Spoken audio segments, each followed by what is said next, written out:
তো এখন মা বিছনা ঝাড় দিচ্ছে। বিছনা তোলার পরে সুপ্রভাত সকলকে, গুড মর্নিং। কেমন আছো তোমরা? তো আমি আজকে নতুন কাপ্তান পরেছি, মানে আমার জীবনের প্রথম কাপ্তান। আমি এমনি নাইটি পরতাম, এখনও পরি। এই কাপ্তানটা কিনেছি, যে মনে হলো কিনলাম, পড়ছি আর কি, পড়লাম আর কি। তো আজকে হচ্ছে গণেশ চতুর্থী।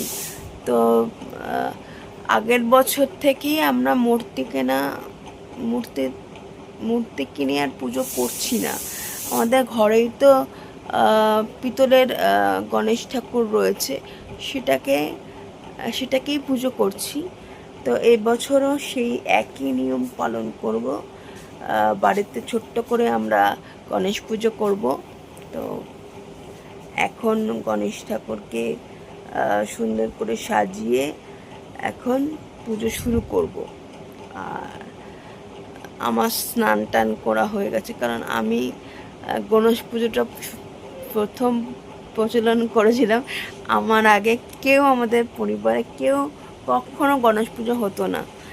আমি একদিন আমাদের অফিসে আর কি একজনের বাড়িতে গণেশ পুজো হচ্ছে, সেই কারণে আমার দেখে মনে হলো যে আমার বাড়িতেও পুজো করব। তো তখন মাকে ফোন করে বলি যে একটু বাজার টাজার করে গণেশের একটা মূর্তি কিনে নিয়ে আসো। তো আমি তখন সুস্থ। তারপরেই সব ইনসিডেন্টগুলো ঘটলো। ঠাকুমা বেঁচে কিনা কিনা মনে নেই। তারপরে বাবা অসুস্থ হলো, আমি অসুস্থ হয়ে পড়লাম। যাই হোক, সেই সব কথা আর বলছি না। তো তো আমরা এখন গণেশ পুজো করব। যেহেতু আমি প্রচলন করেছি, মাও সাথে থাকবে, কারণ ফল টল তো আমি কাটতে পারবো না, একটু মা সাথে হেল্প করবে। তো আর আমাদের পুরোহিত দিয়ে পুজো করতাম, যেহেতু মূর্তি কিনছি না বলে আর পুরোহিত দিয়ে পুজো করবো না আর কি। আমরাই নিজেদের মতো করে পুজোটা করবো আর কি। তো তোমাদের সাথে একটু একটু করে পুজোর কিছু কিছু ক্লিপিং তোমাদের সাথে শেয়ার করব। তো গণেশ পুজো না আমার কাছে একটা ইমোশনের জায়গা। গণেশ ঠাকুরকে আমার অনেকে অনেক রকমের মনে করে। তা আমি আমার ভাইয়ের চোখে মনে করি আর কি গণেশ ঠাকুরকে। তো ভাইকে যেভাবে আদর করে সেভাবেই আজকে পুজোটা করব। যে গনুর জন্য জামা কেনা হয়েছে। সময়ের সাথে সাথে অনেক পরিবর্তন হয়েছে। আগে মাটিতে বসতে আমার অনেক সময় লাগতো, উঠতে সময় লাগতো। যাই হোক, এখন গণেশ ঠাকুরকে স্নান করানোর পালা। প্রথমেই আগে একটু মধু মাখিয়ে নিলাম ঠাকুরকে, তারপরে এখন একটু গঙ্গা জল দিয়ে নিলাম। তো এইভাবে মধু এবং গঙ্গা জল দিলাম প্রথমে। এরপরে এক এক করে সবই দেব, তোমাদের দেখতে থাকো আর কি। তারপরে বলছি যে আমি বসলে পরে আবার উঠতে আবার প্রবলেম। এই যে চন্দন বাটাটা নামানোর জন্য বলছিলাম মাকে।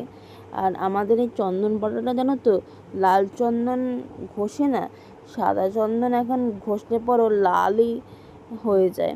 তো আর একটা চন্দন বাটা কিনতে হবে। এবারে পুজোর সময় ভেবেছি যে মেলা থেকে আরেকটা চন্দন বাটা কিনবো আজকে, মনে মনে পুজোর সময় ভেবে নিয়েছি। তো এখন ঠাকুরকে একটু চন্দন গায়ে মাখাবো ঠাকুরের। তো এই হচ্ছে, এটা এই সাদা চন্দন বাটছিলাম কিন্তু লাল হয়ে গেছে। যাই হোক, এটাই ঠাকুরকে মাখিয়ে নিলাম গায়ে। এরপরে আর কি করি দেখতে থাকো। এরপরে তো প্রথমে শুকিয়ে গেছিলো, আবার জল দিয়ে ওটাকে বাটলাম, তারপরে দুধ দিচ্ছি এখন। তো মধু, চন্দন, এবারে দুধের পালা দিলাম। এবারে ঠাকুরকে আরেকবার গঙ্গা জল দিয়ে নিলাম একদম। এবারে ঠাকুরকে বসিয়ে দেব, মানে যেখানে বসাবো পালা। জামাটা পরে নিলাম, নতুন জামাটা যেটা গনু বাবার জন্য কেনা হয়েছে সুন্দর করে। এরপর গণেশকে সুন্দর করে সাজিয়ে দিয়েছি ঠাকুরকে, আর খেতেও দিয়ে দিয়েছি। এখন এই যে এখানে কুশাকুশিতে দুধ, আতপ চাল আর গঙ্গা জল নিয়েছি, এটা দিয়ে। তো আজকে আমি একটা জিনিস ট্রাই করছিলাম, বাঁ হাতে ঘন্টা বানানোর চেষ্টা করছিলাম। আর আমার আলাদাই মা কালীর উপরে একটা প্রেম আছে, ভক্তি রয়েছে। ওম গণপতি নমঃ, ওম গণপতি নমঃ, ওম গণপতি নমঃ, ওম গণপতি নমঃ। তুমি গ্রহণ করো ঠাকুর।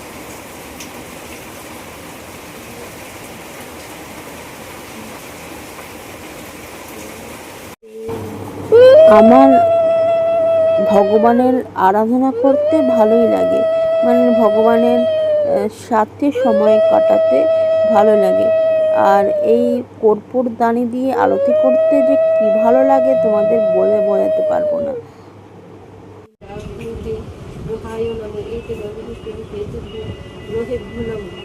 जय गणेश जय गणेश जय गणेश देवा, माता जाति पार्वती पिता महादेवा। जय गणेश जय गणेश जय गणेश देवा, माता जाति पार्वती पिता महादेवा। তো আমাদের আজকে রান্না, কারণ পুজোর পরে রান্না করতে গেছি, অনেক দেরি হয়ে গেছে, সেই জন্য আজকে এখানে ভাত, এখানে ডাল, আর এখানে আজকে পনিরের তরকারি।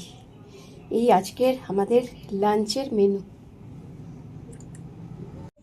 আজকের সন্ধ্যাবেলা মুহূর্ত, সন্ধ্যা আরতি চলছে এখন, মা শঙ্খধ্বনি দিচ্ছে আর আমি বাঁ হাতে ঘন্টাটা বাজাচ্ছি আর ধূপকাঠি দিয়ে আরতি করছি গণেশজির।